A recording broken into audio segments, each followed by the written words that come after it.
পুজোর ঝলকানি নেই, আড়ম্বর নেই, তবু কেন ভিড় জমে মালদার সেনবাড়িতে? স্বপ্নাদেশে শুরু বলির খড়গের ধার, আজও কি তেমনই আছে সেনবাড়ির পুজো? শহরের থিম পুজোকে ম্লান করে দিতে পারবে শতাব্দী প্রাচীন সেনবাড়ির ঐতিহ্য? আজ আপনাদের এই প্রশ্নগুলির উত্তর দেব। উত্তরগুলো পেতে অবশ্যই সম্পূর্ণ ভিডিওটা একবার দেখতে হবে। স্বপ্নাদেশে শুরু 413 বছরের ঐতিহ্য, আজও টিকে আছে মালদার সেনবাড়ির দুর্গাপুজো। মালদার পুরাতন বাচামারি এলাকায় সেনবাড়ির দুর্গাপুজো আজও ভক্তির আবেশে ভরপুর।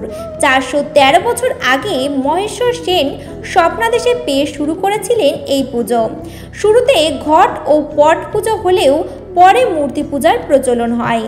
কথিত আছে সেই সময় সেবায়েত অশ্বিনী ভট্টাচার্য মহানন্দা নদীর ঘাটে দেবী স্বরূপা এক রমণীকে দেখেন। একই সময়ে সেন পরিবারেরও মহেশ্বর সেন পাল স্বপ্নাদেশ পান। সেই থেকেই শুরু হয় এই পুজো, যা আজও প্রথা মেনে চলে আসছে। বর্তমানে দাশগুপ্ত পরিবারের 5টি পরিবার এই পুজো পরিচালনা করে। কৃষ্ণ নবমীতে বোধন, বলি প্রথা এখনও বজায় আছে। সপ্তমীতে সাধারণ পাঠা, সন্ধি পুজোয় কালো পাঠা আর নবমীতে নানা রঙের পাঠা বলি হয়। ঢাক, পুরোহিত ও মৃৎশিল্পীরাও বংশ পরম্পরায় যুক্ত এই ঐতিহ্যের সঙ্গে। সপ্তমীর সকালে কলাবউ স্নান দেখতে জেলার বিভিন্ন প্রান্ত থেকে হাজারো মানুষ ভিড় করেন মহানন্দা নদীর ঘাটে। আড়ম্বর কম হলেও ইতিহাস আর ভক্তির টানে সেনবাড়ির এই দুর্গাপুজো আজও মালদার মানুষের অন্যতম আকর্ষণ। Bureau report, HBN news. আমাদের এটা আগে হচ্ছে সেনবাড়ির পুজো ছিল, বর্তমানে এটা দাশগুপ্ত পরিবার চালাচ্ছে। তো প্রথমে সেনবাড়ির যে কুলপুরোহিত ছিল, মানে নারায়ণ সেবা যিনি করতেন, তিনি একদিন ঘাটে স্নান করতে গেছেন, গিয়ে দেখছেন একজন খুব সুন্দরী মহিলা বাচ্চা টাচ্চা নিয়ে বসে আছে। তো উনি জিজ্ঞেস করছেন যে কার বাড়ি যাবে, উনি বলেছেন যে আমরা সেনবাড়িতে যাব। তো পুরোহিত চলে এসছে, আসার পরে বাড়িতে এসে জিজ্ঞেস করেছে যে আপনাদের বাড়িতে কোনো আত্মীয় এসছে বেড়াতে? তখন বলছে না, আমাদের বাড়িতে তো কেউ আসেনি।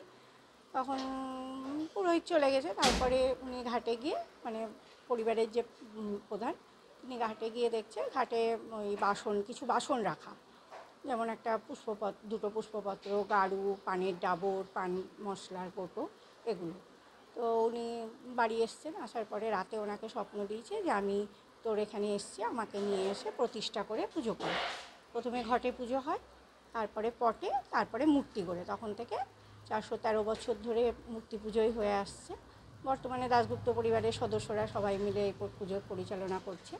আমাদের পুজো শুরু হয় কৃষ্ণ নবমীর বোধন থেকে, তখন থেকে একদম দশমী অবধি আমাদের পুজো হয়। আমাদের পুজোর যেটা আর একটা বৈশিষ্ট্য, সেটা হচ্ছে আমাদের বলি হয়। সপ্তমীতে একটা বলি হয়, অষ্টমীতে হয় না, সন্ধিতে হয়, আর নবমীতে হয়। নবমীতে যাদের মানত টানত থাকে তারাও দেয়। আর দশমী আমাদের যে বাড়ি পড়ুক, সে শনিবার বৃহস্পতিবার, আমাদের দশমীতেই মা বিসর্জন হয়। সবাই যারা বাইরে থাকে তারা সবাই পুজোতে আসার চেষ্টা করে, বা আসেও সবাই, সব সদস্যরা পুজোতে বাড়িতেই আসে। খুব আনন্দ হয় আমাদের। মোটামুটি এখন থেকেই তো পুজো শুরু হয়ে গেছে আমাদের।